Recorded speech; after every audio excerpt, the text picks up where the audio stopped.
Many of us have seen videos on social media making real estate investing look easy and making it seem like you just get mailbox money and you don't have to do much work. I do agree with the fact that the job of being a landlord is pretty straightforward and for a good chunk of the time is relatively easy. But when it gets challenging, it can be extremely hard. And after going through an eviction and spending not only $35,000, 7 months without any rent checks coming in, I will tell you that this is probably one of the most challenging things I've ever had to do was deal with an eviction. So in this video, we'll discuss why I had to evict that tenant, how the process went, and some lessons that I learned during the process.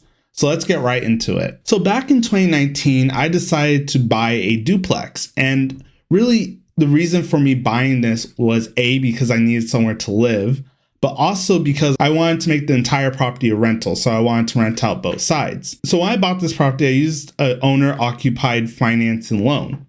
Generally speaking, these loans tend to give you the best terms and rates. And for me to be able to afford this house, I needed those terms. So pretty much what happened was that the seller had to evict one of the tenants because there's tenants on both sides of the duplex when I bought it. So I lived on one side, then there was a tenant living on the other side from the previous owner. It'll make sense why I'm telling you this later on in the video. So for about 3 years, that tenant lived in that unit while I was the owner of the property, and it worked out relatively well. They never missed a payment.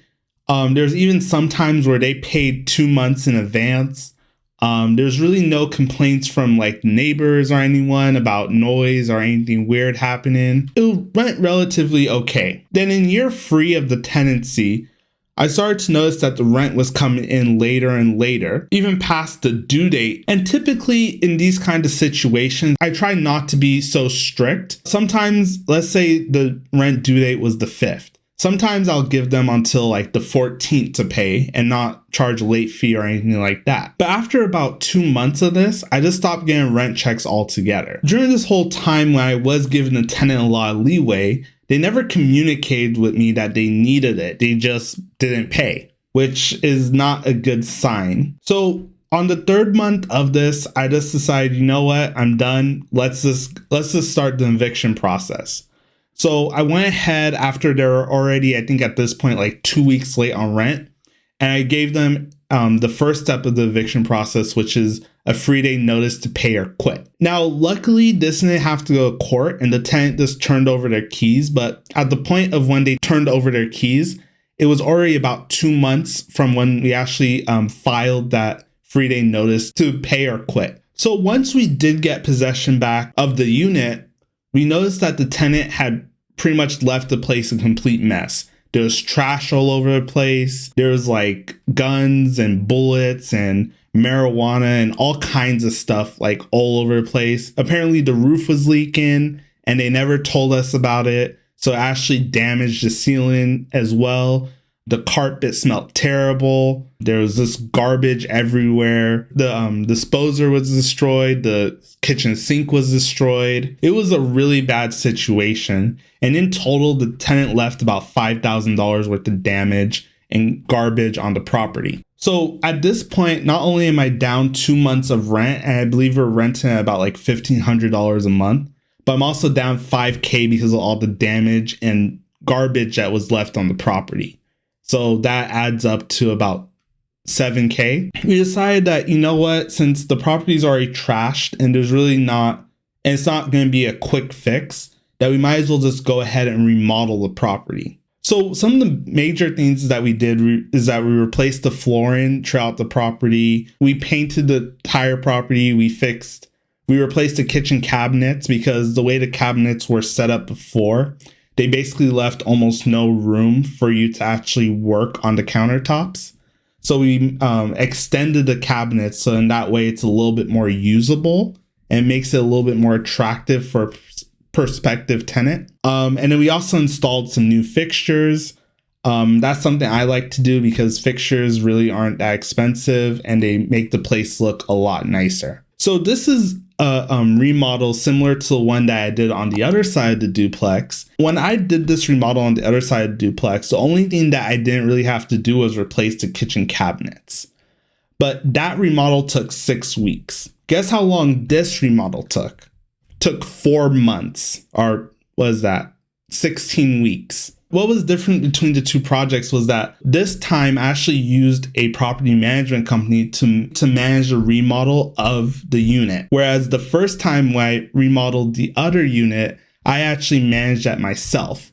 And I think some of the reason why it went so quickly was because I was actually doing the work myself, and I got in there very quickly and did it. Hey guys, it's Ed and John here. So I wanted to add some more context to what I said, because I don't think what I said was necessarily the most concise way of me. It wasn't the clearest way of me saying what I said.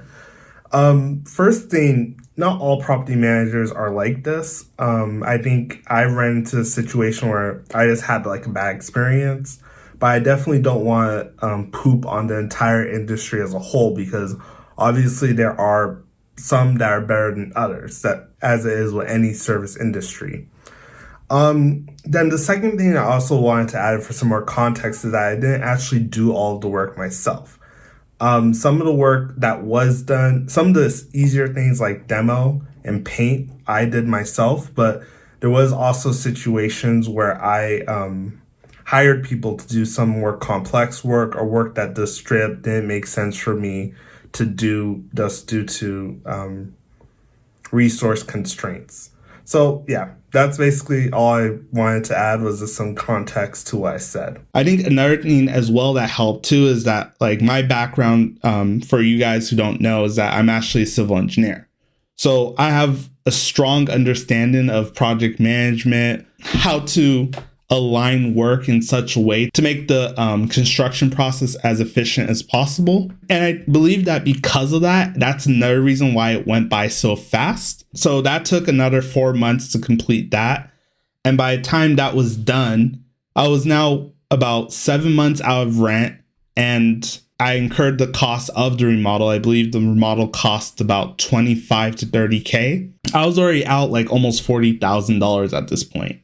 And that doesn't even include all the back rent, which was, I think, like another 10K. So about $55,000. When it comes to this situation, there was 4 major lessons that I learned. And the first lesson is that you shouldn't buy a property that comes with a tenant. Because think about it. If you're an owner and you have a tenant that's a good tenant, they pay on time, they don't cause any issues, the neighbors don't complain about them, then why would you sell the property? Not only that, but then also you have to realize that your standards for vetting a tenant might be very different from somebody else's standards. By you taking on that tenant and you're now entrusting them that they'll act in a manner to take care of your property. So personally, I probably would never buy a property that has a tenant already living there and that isn't going to move out once the sale is over. I don't want to say never, but like I would say I would have to be getting a really great deal for me to be able to take that on again. So another lesson I learned from this eviction is that you should always enforce the lease to a T. So if the lease says rent's due the 1st, it's late the 2nd, that means that like on the 2nd or even the 3rd, that 3-day notice to pay or quit should be filed. You shouldn't, give leeway or anything like that, especially if you have a tenant that isn't talking to you. If it would be a whole different story if the tenant came to me and said, hey, so-and-so, this is what's going on. Can you please help me out and give me a week or give me 2 weeks to be able to come up with rent? That is a much different story than just straight up not paying and not even letting anyone know. I would say that the third lesson, and this is really more for tenants themselves, is that if you can't pay your rent on time, you need to tell your landlord. Of course, your landlord probably isn't going to be happy with the situation, but if you tell them ahead of time, they're more likely to work with you. But if you don't tell them and you just blow them off and not even try to communicate or figure something out, then that's like a guaranteed way to end up on your landlord's bad side. And quite frankly, that's just not a place you want to be, especially when you're trying to negotiate with someone the best deal for you and your family. And also, it's just, this is a mature thing to do. Like, if you can't afford to pay your bills, then yes, you should figure out another option, or you should communicate that to someone, not just stay silent and hope it goes away. because it probably won't. Then I would say probably the last lesson that I learned throughout this whole situation is that I will probably never let anyone else manage my construction projects ever again, unless if it's like an employee of mine. Because the problem is that a lot of times when you have these third parties that manage these things, like, you would think that because they have a vested interest, they would work very diligently. But a lot of times that's just not the case. And really nobody cares about your property more than you do.